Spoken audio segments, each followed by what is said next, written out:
Hello, my name is Samuel George London, and welcome to Comics for the Apocalypse.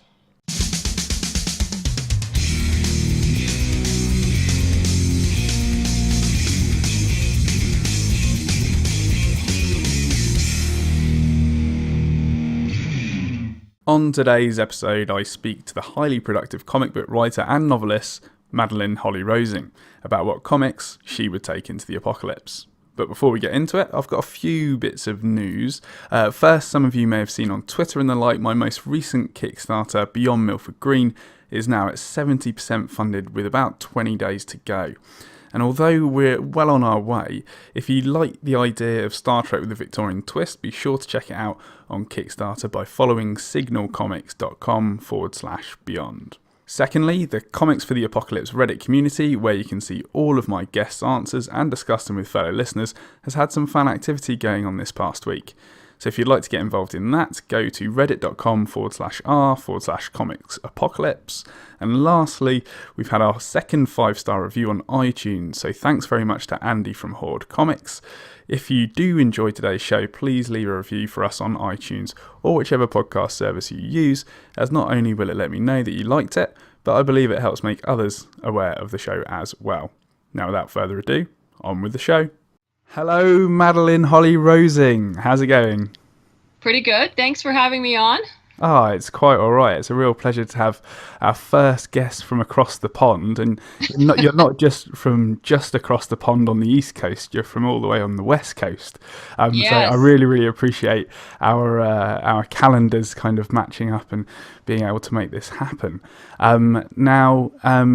We kind of first connected last year when I launched my first Kickstarter, Milford Green.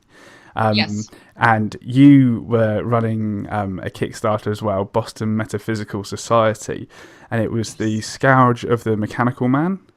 Yeah, the Scourge of the Mechanical Men. The Mechanical Man, yes, of course. It was great, ending in this kind of massive mechanical men, which was absolutely brilliant. But before we get into your comics for the apocalypse, for anybody that hasn't heard of you before, what do you do in the world of comics? I am the writer-creator of a steampunk supernatural series called Boston Metaphysical Society.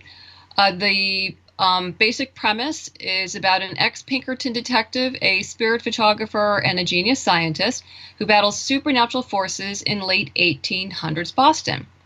We started out as a 6-issue miniseries that went to trade, I guess it'd be 2 years ago now.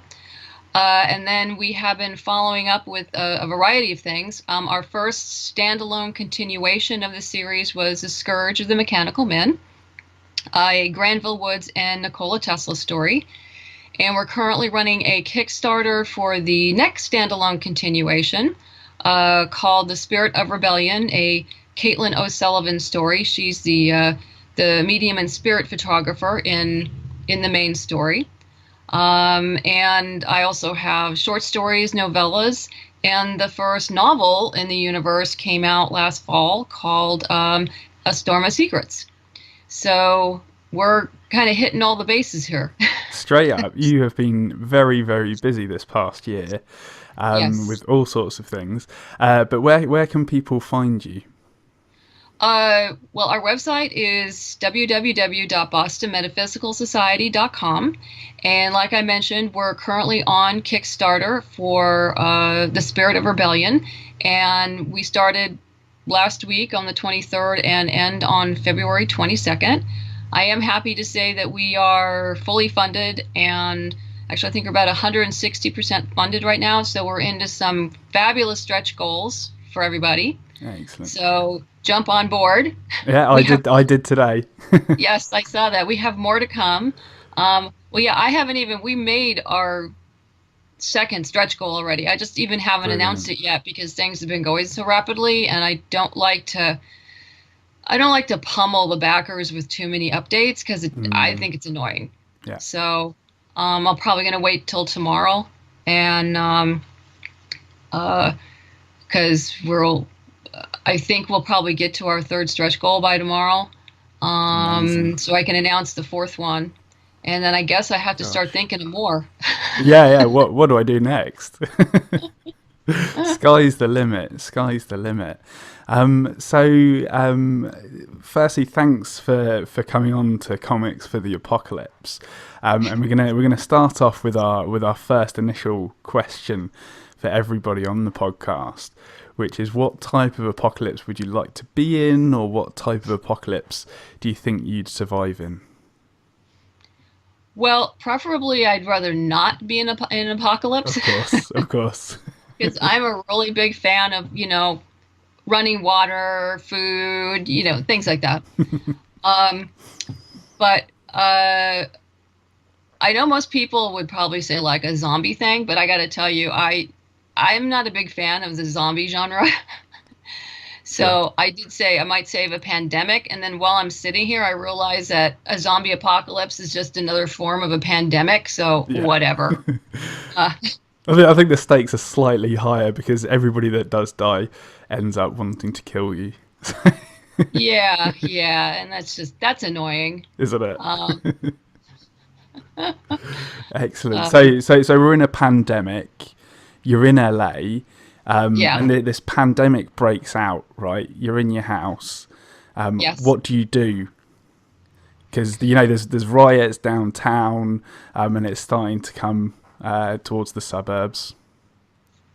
Well, fortunately, you have to understand something when you live in Los Angeles, and Right. particularly California. Um, you need to be prepared for a major earthquake or flood or fire at Hmm. pretty much any time. So we are. So we already have antibiotics on that we keep in the house. We already have our own Amazing. water. We already have our own food. Ah, Um, you are we nailing have this. we have spare propane.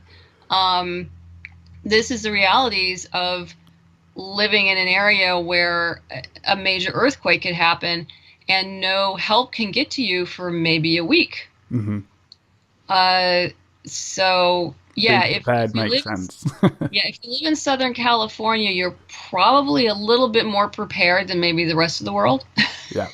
It sounds it, because it sounds like you're ticking all the boxes there, and so you're well prepared now in your own home. You've got Yes, everything you need, so everything's on lockdown in that respect. yes. But the power goes down, and it's kind of a dark evening, and there's nothing much to do.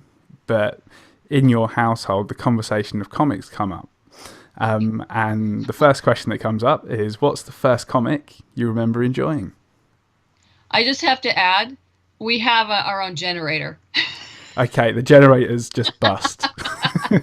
Boom. or, Uh, or, or is it like a diesel generator, or it is a gas one, I so guess it's one? Yeah, horribly noisy. yeah. Um, So but it that can kind of, be the mechanics have gone dodgy on it, so it's not okay. functioning Okay. until tomorrow. See, I have the benefit of being married to an engineer, Amazing. That's what it's about. so yeah, So we're we're he's gonna fix it tomorrow. That's yeah. fine. I'm not really But prepared. tonight we're on candlelight. Okay, first comic. First comic. Um, well, a little bit of a story behind that. My brother probably has the largest graded collection of Daredevil comics in the United States, if not Wow. close to it. Holy smokes. But he hasn't read any of them. Really? And I know he just collects them and makes them all pretty. Um, but I just, so yeah, he had superhero comics around, but superhero comics just never appealed to me. There was nothing that I could identify with at all. Mm. And so I came to comics really late. And I must say it was probably about, God, 20 years ago that a friend of mine said, like, oh, you'd really like this. You love sci-fi. And he loaned me his Alien graphic novel done by H.R. Geiger.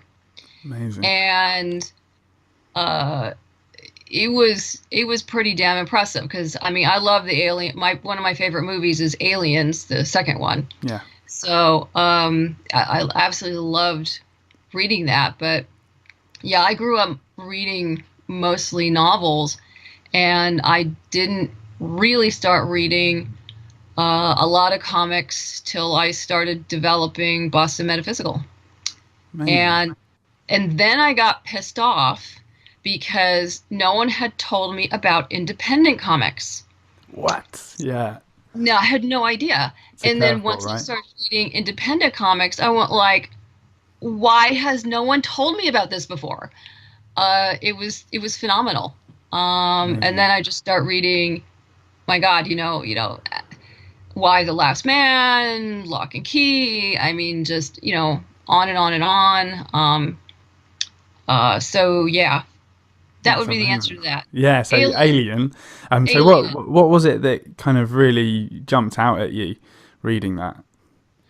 Well, I guess that goes into your number 5 question, um, about scariest or most horrifying comic, Yeah. which would be the same. And when I read it, I mean, at the time, I obviously wasn't versed in comic art and sequential art and comic writing at the time. But the one thing that struck me was the colors and the colors he chose. And as you know, and as anyone in art, sequential art would know, colors affect the brain in a different way. Yeah. Different colors affect the brain in different ways. And I think the color palette he used just made it terrifying. Wow. Absolutely terrifying. I mean, there was just something about it that just made me so uneasy and like, I don't think I want to read this anymore. Yeah, yeah, it's actually started to creep you out. Like, Yeah, it does. I mean, there's yeah. there's a reason why, Burger King and McDonald's uses orange Mm, um, in their restaurants, and that's because the color orange pings your brain in a way that you don't want to stay there very long. right. So one of the ways they rapidly move people in and out of fast food restaurants is by the color, Huh. because your brain doesn't want to be there. Wow. That's amazing.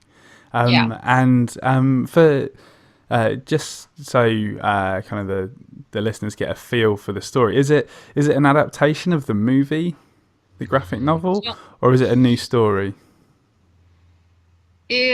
I'm trying to remember. I read it so long ago. I don't Yeah. really remember. I seem to think it was somewhat close to the movie. There may have Yeah. been I Slight think changes. slight changes, but I think it was pretty close. It's pretty much an adaptation. Cool. And the art and colours was the thing that really kind of jumped out at you. Yes, Amazing. absolutely. Cool. So the next question that comes up by candlelight is, what's the funniest or comic that made you laugh out loud the most? Um, and well, people will probably think this is funny that I chose it. Lady Killer by Joelle Jones. Uh, Great. it's so good. I'm Yeah. sorry. I mean, It's just a, the it's a whole genius concept. it is just the whole concept of having 1950s female assassin who loves her family. She loves being a housewife. She will do anything to get dinner on the table by 6 p.m., but she's the best damn assassin you've ever met, and she really likes that too. Amazing. So you have this really complex character, and that you would think the two sides of her personality are at odds, but they're really not. It's just part of a complete character. And I always enjoyed, the different methods of how, she cleaned up her assassinations. And I didn't dig it out, but if you get the trade, in the back of the trade, they show the pitch ads that they Right. use to go pitch it over at Dark Horse, Great. and they're hysterical. They're absolutely hysterical Love that. because they did, you know, kind of, flip on 1950s ads for, the trunk of your car, so it would, fit the right amount of bodies and, things like that.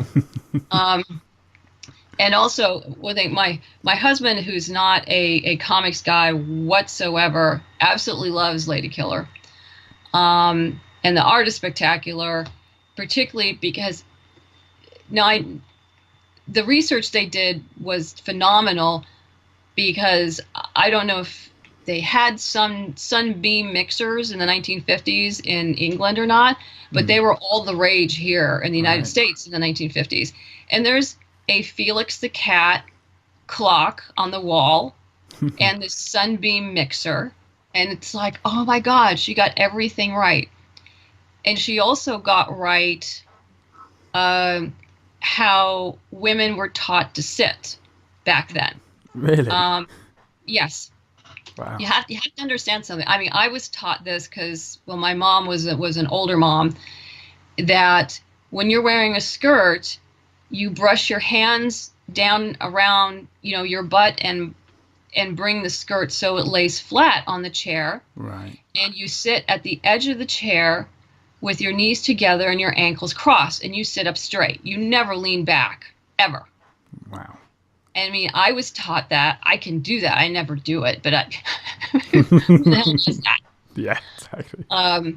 But even had her doing that just perfectly, sitting on the edge of that chair. Anyway, it's brilliant. So if anyone listening has not read Lady Killer, go get it now, like now. Amazing. Superb. So very, very well researched and very, very Yes. clever. What a brilliant comic. Are there any kind of standout moments for you during the actual comic? Um, I I read it a while ago, so nothing comes to mind right off the top of my head. Sorry.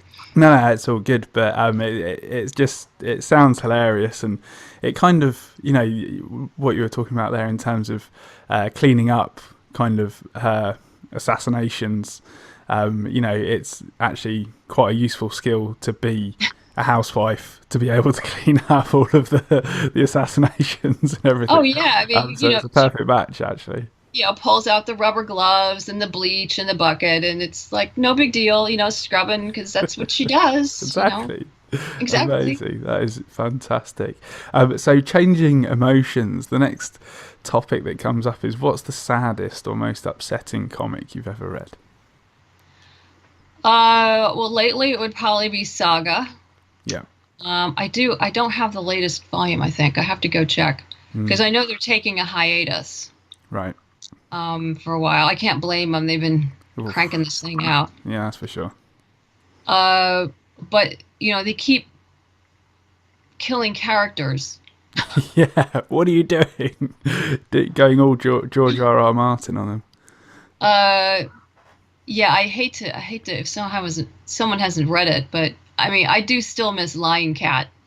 Yeah. Um, Lion Cat was one of the best characters ever, No. and there were some other characters. Well, I'm not going to give away the big one that just happened at all, in case Yeah. someone hasn't read the latest volume. Let's But keep that secret. we'll leave Um, that secret out. But But for the anybody that hasn't kind of heard of Saga, I mean, can't imagine there's too many people that haven't. What's the setting of Saga and kind of the initial premise? Oh God, it's just so crazy. Yeah, Um, how did I don't even know how he pitched that. I can't even imagine that. I mean, I guess it's. I mean, it's for the listeners. It's a space opera It is. that basically starts off with a husband and wife that are kind of from They're warring from species. two warring planets. Uh, he was a prisoner. She was a guard, and they fell in love. Yeah, And their two worlds are basically chasing after them because they don't want those races to mix. And they had a child, and the entire comic is essentially from the baby's point of view, Mhm. and which is really fascinating. And as she's growing up through each volume, and her parents, it is not safe for work. It is definitely R-rated and above. yep, It's not for the kiddies at all. definitely not. And then they have the robot. kingdom, which is basically humanoids with monitors as heads, which is just really interesting. But it's a great way to visualize what they're thinking, and the whole thing is just so damn clever. But it's essentially about a family trying to stay together, running for their lives. And all the people they meet along the way, and all the people that die along the way. Which is the most upsetting part of the Yeah, comic, they really. had a couple. I mean, Lion Cat was like, no. How could you? Uh, and then there was some really heart wrenching ones in the volume before this one, that you thought they were going to make it, and then they didn't. So it was Gosh. sad. Yeah, really sad. And kind of changing emotions again, but staying slightly on that course. The scariest or most horrifying comic, you kind of alluded to that earlier. Yes.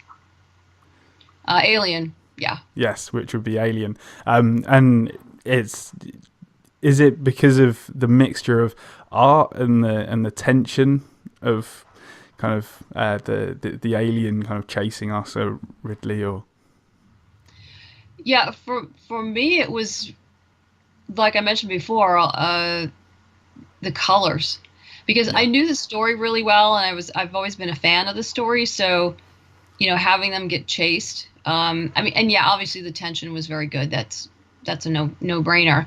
But I think the combination of the art, uh, and the story is something that can get to you. absolutely. And how big is it? Sorry, do you remember Alien? Like as a graphic novel? That graphic novel. Yeah. I mean, obviously, I don't have. I gave it back, so I don't have possession of. Not off the top of my head, but it's not 20 pages, I assume. No, no, it's probably a good, probably 80 to 100 or Must be, more. must be. Yeah. Yeah. So a good block of very detailed and terrifying art, Yes. basically. Yes. Amazing. And so we're going to change emotions again, but become a bit more positive now. What's the most meaningful comic to you? I guess I mentioned before, Saga, Yeah. because at its heart, it's about family, Mm. and it's about relationships, some healthy, some not, and growth. Brian Vaughn and Fiona Staples have just, they're kind of a artistic marriage made in heaven, I think. Um, they bring out the emotions really well, and it's essentially it's about relationships, and like any good story is about relationships, whether it be between people or aliens or two blocks of wood. It doesn't matter, as long as there's a real relationship there that people can identify with. Absolutely. And as a comic book writer, do you find it kind of a source of inspiration? Uh, Definitely, Yeah. definitely. No, there's quite a few out there. Like I mentioned, Lady Killer is definitely a source of inspiration. Um, I wish I had written that actually. Sure. That would have been Well, awesome. there might be a new twist on it somewhere that you could do down the line. Or that you could do maybe some sort of kind of secret assassin in Boston Metaphysical Society somehow. Maybe that's one to think about. But There actually is, not in the comics, but you'll see it in the prose. right, okay, that's great. Yeah, Also, so you yeah. managed to get it in there. That's great, excellent. Well, maybe you'll have to bring it to the sequential art at some point in the future. Yeah. And do you think with Saga that it's had a major effect on your writing? Um, I I don't know if it's so much as affected my writing is just an inspiration to want to be that good kind of thing. Yeah, definitely. Because it's amazing to see something so successful come out of an indie comic like that, and so much so that they've had to take a hiatus, as you say, coming up soon. But it's incredible to kind of aspire to being that level of success as a creator, really. And kind of speaking of kind of trying to aspire to be more successful, what do you think the most underrated comic is? Since I started comics so late, I probably haven't read enough to answer that. Because I know I am not as familiar with like the whole Marvel and DC universe like many people out there are. Sure. I'm not. I've read some basic stuff, but that Wonder Woman and some other things, but it's just not something that has appealed to me that much. So I haven't read that much. But obviously there's many people out there who have. So it would be hard for me to answer that. For sure. But I think it'd be fair to say that everything that's happening on Kickstarter really is almost underrated, because there are so many amazing indie creators on Kickstarter that are kind of coming out of the woodwork and have done so over the past few years, that it's incredible, kind of the level of some people's work, really, including your own. I would completely agree with that. About when Kickstarter first started was about 10 years ago, before people who were initially backing were just throwing money like crazy because it was a new thing, new and hot thing. And then their rewards weren't getting delivered, and so they were getting burned. So people started pulling back and being more discriminating on who they gave their money to, which forced creators to raise their game, to raise the bar. And I think every year the bar is being raised higher on comics on Kickstarter, because it's tougher out there. You need to be competitive. Your page needs to look a certain way. It needs to say a certain thing. I liken it to a grant proposal, but with pretty pictures. Yep. That's fair. So backers are now looking for a certain level of professionalism. And I think I've helped give people that. Oh, for those of you who don't know, I've also written a crowdfunding book called Kickstarter for the Independent Creator. It's in its second edition. Right. I've had a lot of creators, who knew nothing. It's a great, field guide, grassroots book for those who are just coming into Kickstarter. And there's some other great courses out there, like by, Tyler James and Comics Launch and Russell Nolte, of course. And I think all of us have helped raise everyone's game. I mean, I'm always learning stuff from Russell and Tyler. Sure. But I also read, I guess about a year or two ago, that an article that considered Kickstarter to be the third largest independent publisher of comics. Wow. Yeah. Isn't that incredible? But you're absolutely right. There's some phenomenal stuff. Look at Skies of Fire and Glow by Ray Chow. Great. I mean, Oh my God. Wow. Yeah. That's definitely out there. There's some really amazing stuff out there. So yes, I agree completely with you. Excellent, superb. And so the conversation moves on to, for you, what's the best comic of all time? Oh, for me, It'd probably be a standoff between Lock and Key or Monstrous. Oh, great, yeah. Just because it's so rich. Mm. Um, that well, that also answers your other question. But yeah, they're just deep and rich, and one is kind of a spooky family story, Hmm. and the other has a rich fantasy world. Um, it's almost like uh, in Monstrous, it's the world is so rich, it's like reading a fantasy novel. Uh, so yeah, there's a reason why it's won so many awards. Fantastic. And if you could only choose one of those comics, Lock and Key or Monstress, which would you choose? Probably Monstrous. There you go. Boom. Yeah. So we've gone into the apocalypse, and you're just taking a full copy of Monstrous, all of it.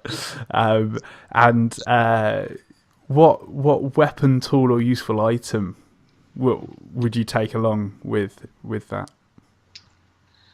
Uh, Probably water purification tablets. Excellent. Yeah, Yeah. always a good idea. Because you Nothing do not gets want to you. get E. coli. Yeah, that can get you. I mean, that's the thing that can get you. As long as you can find water and have water purification tablets, you're gonna survive for a while.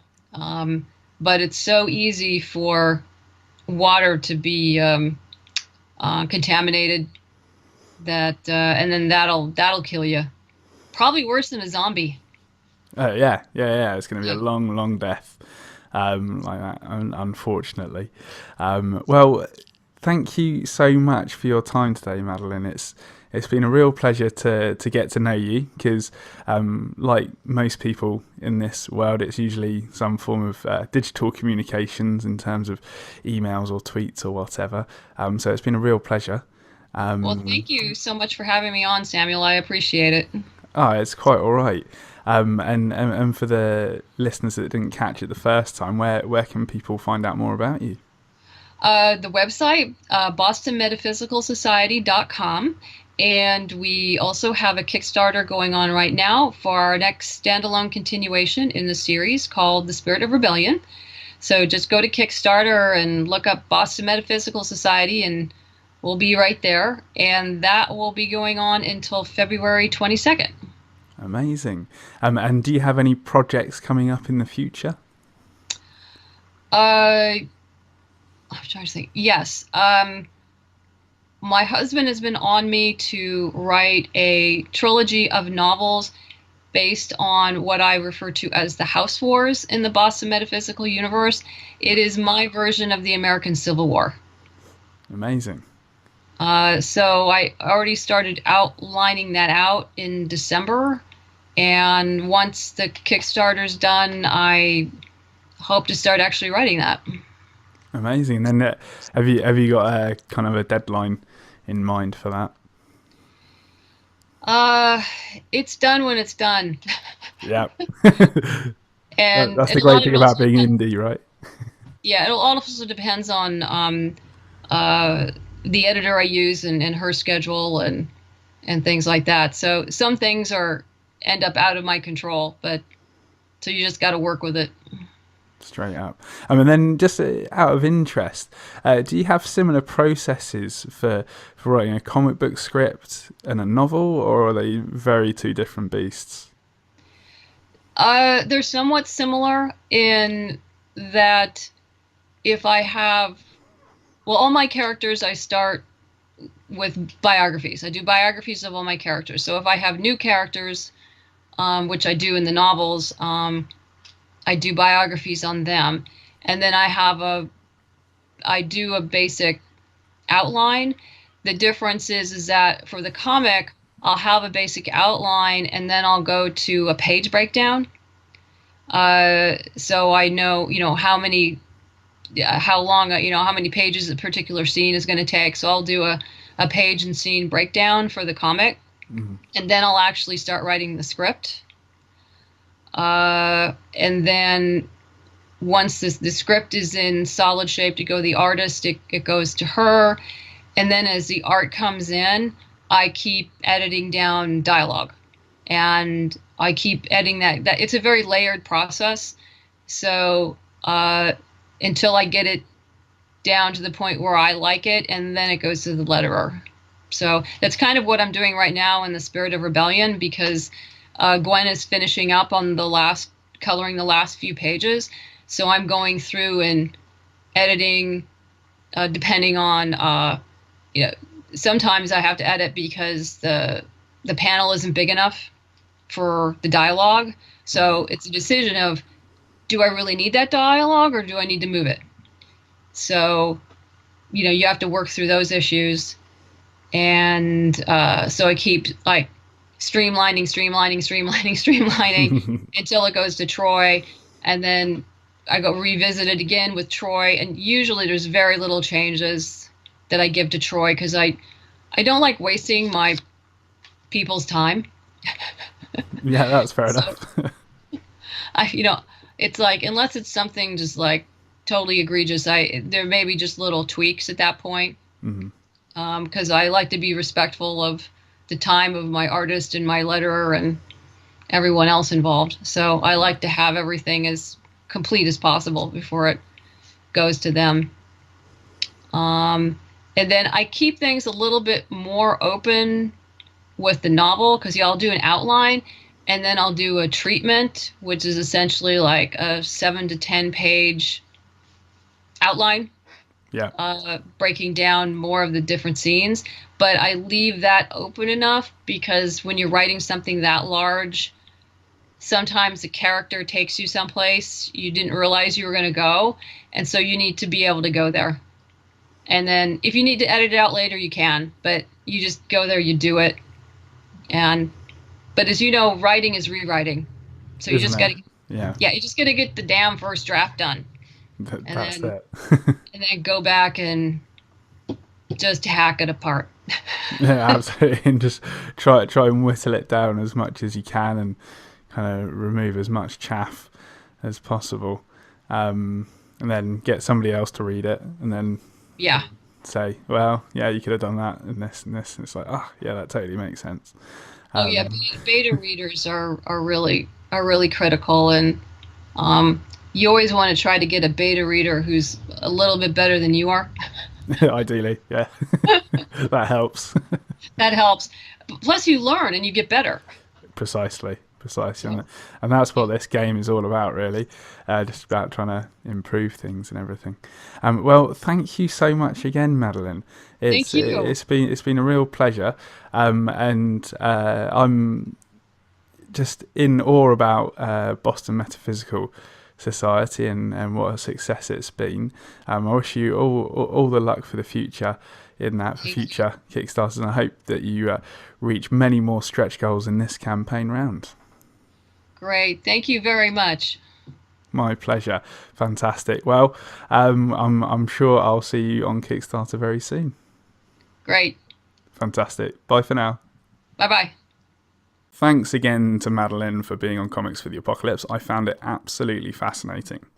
If you enjoyed the show today, please leave a review for us on iTunes or whichever podcast service you use, as not only will it let me know that you liked it, but I believe it helps others aware of the show as well.